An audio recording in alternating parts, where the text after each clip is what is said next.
सबसे पहले तो जो अलग अलग व्यूह बनते थे उसका कारण क्या है, किस लिए वो बनाए जाते थे? ताकि शत्रु सेना को ज़्यादा से ज़्यादा नुकसान पहुंचाया जा हाँ, सके और अपनी सेना जो कम से कम क्षति हो, इसके आधार पर वो बनते थे। और कैसी कैसी चर्चाएं हमारे यहाँ मिलती हैं। अब जैसे यहाँ पर ये जितने भी बने हुए हैं वो सारे व्यूह वो हैं जिनका उल्लेख महाभारत में आया है। राजनय के ग्रंथों में, राजनीति शास्त्र के जितने ग्रंथ हैं उन सब में विभिन्न व्यूह की चर्चा होती है। जैसे अर्थशास्त्र में एक बात आई कि जब आप लोग धावा करने निकले हुए हैं तो आपको किस दिशा से शत्रु के आक्रमण का भय है, उस हिसाब से अपनी व्यूह रचना बना करके चलेंगे मार्ग में भी। तो उन्होंने कहा कि अगर सामने से खतरा है तो आप मकर व्यूह का प्रयोग करेंगे। तो सामान्यतः अब जैसे इसमें मकर व्यूह वो अलग प्रकार से दिया हुआ है, और एक और जो मगर की डिजाइन की अपन बात करें तो सामने से सकरा होगा चेहरा उसका, ठीक है। उसके बाद तो होगा क्या कि अगर शत्रु सामने से आक्रमण करेगा तो वो जो नोक जैसी जो उसकी स्टाइल है वो घुसती हुई चली जाएगी भीतर तक, तो एकदम भीतर जाके वो फैलते चले जाएंगे तो शत्रु सेना को मारते हुए। फिर इसके बाद अगर उनको कोई खतरा हो तो ये जो मगर के पंजे इस तरीके से आते हैं तो वो उसके पंजे वाली संरचना में जो लोग सैनिक रहे होंगे तो वो एक्स्ट्रा आकर के और ज़्यादा उनको शत्रु सेना को अपने भीतर फंसा सकते हैं। तो इस प्रकार की बात आई। फिर उन्होंने कहा कि अगर पीछे से खतरा हो आक्रमण का तो कौन सा व्यूह अपनाना चाहिए, तो उन्होंने कहा कि शकट व्यूह में चले सेना। ये कौटिल्य ने लिखा हुआ है, और कौटिल्य ने लिखा मतलब एक परंपरा हमारी चली आ रही थी उसके आधार पर। तो शकट व्यूह, अब अपन ने बैलगाड़ी देखी हुई है, तो बैलगाड़ी किस प्रकार की होती है? पीछे की तरफ चौड़ी होती है, आगे सकरी होती है। तो चूंकि खतरा अगर पीछे होगा तो आपके सैनिक पीछे की ओर ज़्यादा होने चाहिए, तो हम शकट व्यू में चलेंगे। फिर इसके बाद इन्होंने कहा कि अगर आजू बाजू से खतरा है तो आप चक्र व्यूह बना करके चलेंगे चारों तरफ से, क्योंकि चक्र व्यूह में पूरी सेफ्टी है। तो अगर आजू बाजू से कोई भी खतरा होगा तो वो चक्र व्यूह में भीतर आकर के व्यक्ति फंसेगा, क्योंकि अपन देखते हैं चक्र व्यूह में वो अलग अलग लेयर्स बनी हुई होती हैं, वो सर्कल्स वो हैं, उनके भीतर से मार्ग बना के आदमी को निकलना होता है, वो कठिन होता है। इसके बाद एक और बात आई कि अगर सभी ओर से खतरा हो तो उन्होंने सर्वतोभद्र व्यूह की चर्चा की है।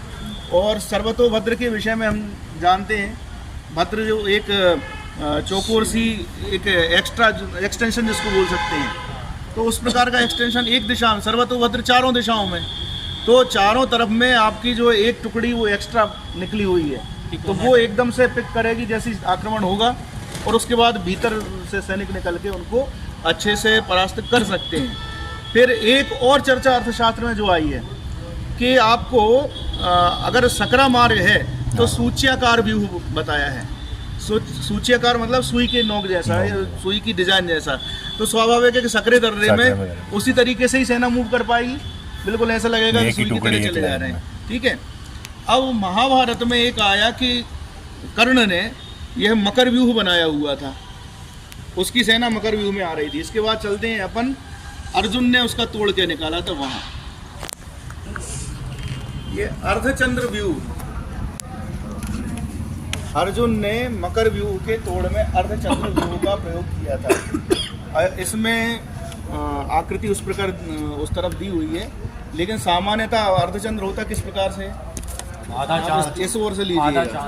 हाँ, तो अब सामने अगर आपके मगर है तो आप अर्धचंद्र को लोगे तो मगर का जो मुंह जैसा और वो सारा शरीर इसके भीतर आराम से आता चला जाएगा।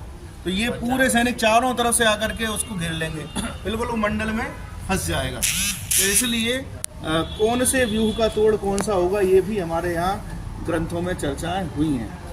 तो कम से कम अपने सामने कुछ मॉडल्स हैं, इन मॉडल्स को देख के हम समझ पा रहे हैं कि किस प्रकार से रहे होंगे। चित्रों में अपन केवल डिजाइन देख लेते हैं, यहाँ पर थोड़ा और अच्छे से दिया हुआ है। जो चतुरंगिणी सेना में जो जो अंग रहते हैं उनको भी यहाँ पर अपने को हाथी, घोड़े, रथ, पदाति सभी दिखाई दे रहे हैं। तो चारों अंग होना जी। इसकी बात तो वो उसमें जो हमर शाह अब्दाली की जो अभी मूवी आई थी ना, उसमें भी कही गई थी आधे चांद की तरकीब। हाँ, वही है। हमारे यहाँ जो चीज़ें कही गई हैं थोड़ा बदल के दूसरी जगह पहुंच गई हैं, भाषा बदल गई, शब्द बदल गए, और वो व्यूह रचनाएं आज भी चल रही हैं, चल रही है। हाँ, अलग अलग अपनी प्रकार सेना से। में भी चल रही अच्छा आप देखना, 26 जनवरी की परेड सबको याद होगी, उसमें जो सूर्य किरण इत्यादि विमानों का जो प्रदर्शन होता है, उसमें अलग अलग फॉर्मेशंस की चर्चा होती है जी। कि त्रिशूल फॉर्मेशन, तो फलाना फॉर्मेशन, मतलब वो भी व्यू बना रहे हैं, आकाश में बना रहे हैं, तो वो सब लेकर के चलते ही हैं। और हमारी आज की सेना भी अगर कार्य करती है तो वहाँ भी इस प्रकार से व्यू रचना तो देखी जाती है कि शत्रु कहाँ है, किस स्थिति में, हम कहाँ हैं, हमें कैसे करना होगा। कारगिल का युद्ध सब लोगों ने उसके विषय में पढ़ा है, सुना है। तो जब वो चोटियों पर बैठे हुए थे तो किस प्रकार से हमारे सैनिक कार्य कर रहे थे, वो रेंगते हुए धीरे धीरे धीरे धीरे धीरे बढ़ रहे थे। तो वो व्यू आज भी हम लोग प्रयोग करते हैं। सभी सेनाओं में सर इस तरीके के व्यू कहीं ना कहीं उपयोग। हाँ, उनके नाम बदल गए, युग के अनुरूप उनकी डिजाइनें बदल गई। तो अब देखिए, पहले हमारे यहाँ नगर बनते थे तो बिना प्राकार के परकोटे की हम कल्पना नहीं कर सकते थे, लेकिन अब वायु से खतरा ज़्यादा हो गया तो अब परकोटा बनाने का कोई उतना मतलब बचा नहीं। लेकिन देश की रक्षा के लिए फिर राडार सिस्टम उसका आना, तो जैसे जैसी तकनीकी सामने आती जाएगी उपाय भी उसी प्रकार से बनते जाएंगे। तो ये सब सुरक्षा के उपाय थे, और अपनी सेना को कम से कम क्षति हो सामने वाले को ज़्यादा से ज़्यादा।